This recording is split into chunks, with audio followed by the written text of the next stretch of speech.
Budget 2025-26 में property को cell करते हुए एक तरफ जो टैक्स रेट है वो 3% से 4.5% मतलब 1.5% से बढ़ा दिया गया है। मतलब जब आप प्रॉपर्टी अब 1 जुलाई 31 जून के बाद सेल करेंगे 1 जुलाई के बाद, तो जो टैक्स रेट है वो 3% नहीं देना पड़ेगा, वो 4.5% टैक्स देना पड़ेगा। क्या जो कैपिटल गेन टैक्स है वो भी बढ़ाया गया है। इस 4.5% के बढ़ने की वजह से आपको कितना मजीद टैक्स देना पड़ेगा, आज के इस लेक्चर में एफबीआर की इसको बढ़ाने के पीछे जो प्लानिंग है, चालाकी है, उसको डिस्कस करते हैं। आप देखें प्रैक्टिकल लर्निंग, उसमें हूं फहीम महबूब।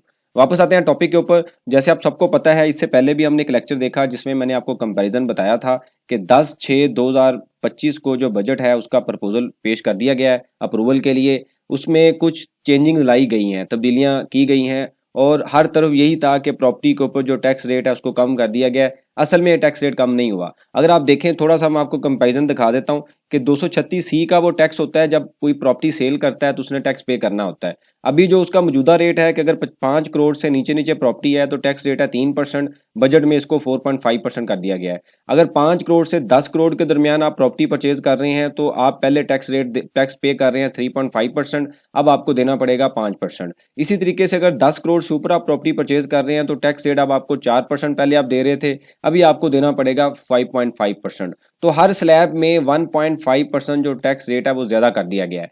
इसी तरीके से जब आप प्रॉपर्टी परचेज करते हैं तो 5 करोड़ तक प्रॉपर्टी अगर आप पहले परचेज कर रहे हैं तो आपको 3% देना पड़ता था, अब आपको देना पड़ेगा 1.5%। मतलब परचेज करते हुए जो टैक्स है वो कम किया गया है सेम परसेंटेज से 1.5% से, और परचेज करते हुए जो टैक्स रेट है वो कम किया गया और सेल करते हुए जो टैक्स रेट है वो बढ़ा दिया गया है। इसी तरीके से 5 करोड़ से 10 करोड़ तक की प्रॉपर्टी के ऊपर पहले हम टैक्स दे रहे हैं 3.5%, अब हमें देना पड़ेगा 2%। इसी तरीके से 10 करोड़ के ऊपर की प्रॉपर्टी है, पहले हम टैक्स दे रहे थे 4%, अब हमें देना पड़ेगा 2.5%। जैसे मैंने आपको बताया था कि एक पार्टी ए है, मिस्टर ए है, इसी तरीके से एक मिस्टर बी है। सेम टाइम पे करंट क्या हो रहा है, अभी क्या हो रहा है, मिस्टर ए ने चीज बेची है तो उसने 3% दिया, और मिस्टर बी ने चीज परचेज की तो उसने भी 3% दिया, और एफबीआर को कितना जमा हो रहा है 6%। अब क्या हो रहा है कि इसने देना है 4.5% और परचेज करते हुए टैक्स पे करना है मिस्टर बी ने 1.5, तो एफबीआर को अभी भी 6% दिया जा रहा है। यानी कि एफबीआर ने अपना प्रॉफिट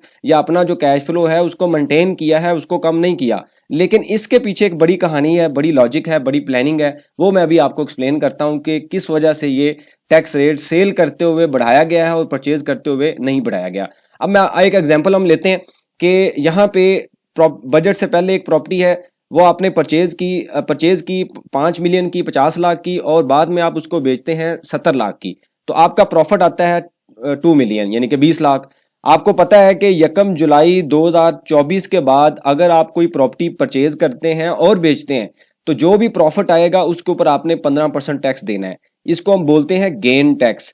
और जो 236C का टैक्स होता है ये गेन टैक्स नहीं होता, ये एडजस्टेबल टैक्स होता है, या विद होल्डिंग टैक्स होता है, या ट्रांजैक्शन टैक्स होता है। तो यहाँ पे एक चीज आप क्लियर कर लें, आमतौर पे मार्केट में यही वर्ड यूज किया जाता है कि 236C का जो टैक्स है वो गेन टैक्स है। वो गेन टैक्स नहीं है, वो ट्रांजैक्शन टैक्स है, विद होल्डिंग टैक्स है, या एडजस्टेबल टैक्स है, जो बाद में इस गेन के गेन से एडजस्ट होना है। अभी मैं आपको एग्जाम्पल में दिखाता भी हूं।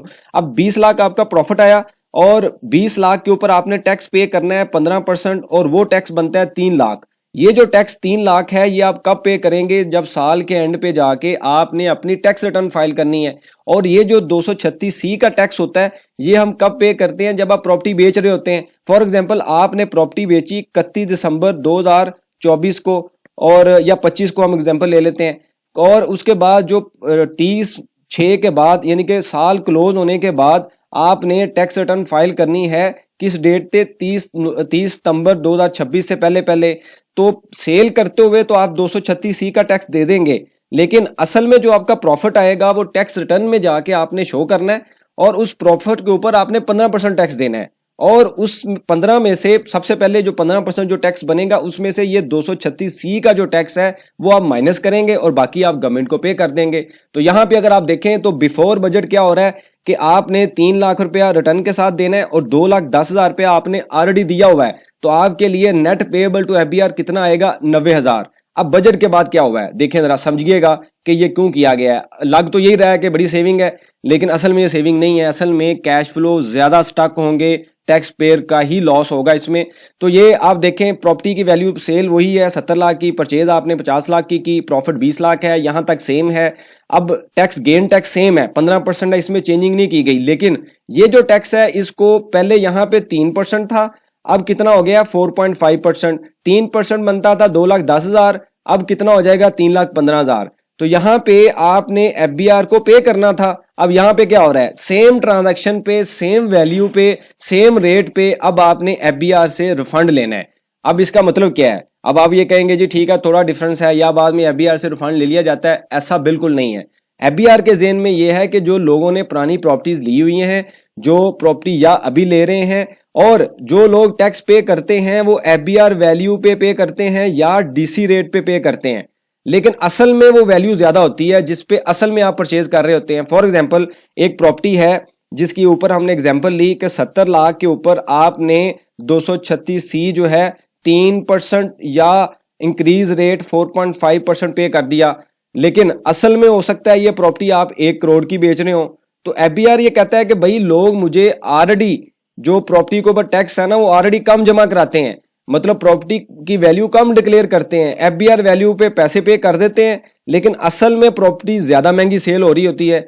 इस वजह से उसने अपने कैश फ्लो को बेहतर करने के लिए, अपने टैक्स को बढ़ाने के लिए और लोगों से ज्यादा पैसे निकलवाने के लिए एफबीआर ने ये यहाँ पे जो गेम चलाई है वो यही है कि इस रेट को बढ़ा दिया है ताकि सेल करते हुए ये रेट ज्यादा हो। और ये रेट जब ज्यादा होगा तो प्रॉपर्टी की वैल्यूएशन नहीं चेंज हुई, याद रखिए ये वाली। आपको पता है पिछले 2-3 सालों में इन्होंने एफबीआर रेट चेंज किए हैं। अब इन्होंने वो रेट चेंज नहीं किए लेकिन टैक्स रेट बढ़ गया। जब आपका टैक्स रेट बढ़ जाएगा तो असल में तो प्रॉपर्टी 1 करोड़ की ही बिक रही है, आप टैक्स पे कर रहे हैं 70 लाख पे, पहले दे रहे थे 3%, अब कितना हो जाएगा 4.5%। तो एक्चुअल में जो एफबीआर की कलेक्शन होनी चाहिए थी वो उसकी वही कलेक्शन होगी जो तकरीबन 1 करोड़ पे आएगी। यानी कि 1 करोड़ का अगर आप लें 4.5% तो अभी भी 4.5 लाख बनता है। अभी भी हम थोड़ा पीछे हैं क्योंकि सम टाइम प्रॉपर्टी ज्यादा महंगी होती है, सम टाइम प्रॉपर्टी सस्ती होती है। लेकिन हमने ये देखा है कि लोग क्या करते हैं, ऑब्वियसली जारी सी बात है टैक्स पेयर अपने पैसे बचाता है, वो एफबीआर वैल्यू पे टैक्स जमा कराता है। अब पहले 3% था, अब एफबीआर को जाएगा 4.5%, तो उसने आपसे ज्यादा पैसे ले लिए। यानी कि वो 70 लाख पे 3% की बजाय आपसे ले रहा है 4.5%। जब वो ये काम करेगा तो बजाय आपने एफबीआर को देना है, अब आपने एफबीआर से पैसे लेने हैं, मतलब आपका रिफंड आ जाएगा। जब ये सिचुएशन होगी तो लोग क्या करेंगे, गेन टैक्स या अपनी रिटर्न में गेन भी दिखाएंगे। जब गेन दिखाएंगे तो वहां पे जाके ये ट्रांजैक्शन रिफ्लेक्ट होगी और किसी ना किसी तरह एफबीआर कोशिश करेगा कि उसको मजीद 15,000 की बजाय मजीद टैक्स बने, हो सकता है इनका गेन ज्यादा हो, क्योंकि वो कहेगा जी आपने तो एफबीआर वैल्यू पे गेन कैलकुलेट किया है, आपने हो सकता है असल में महंगी बेची हो प्रॉपर्टी।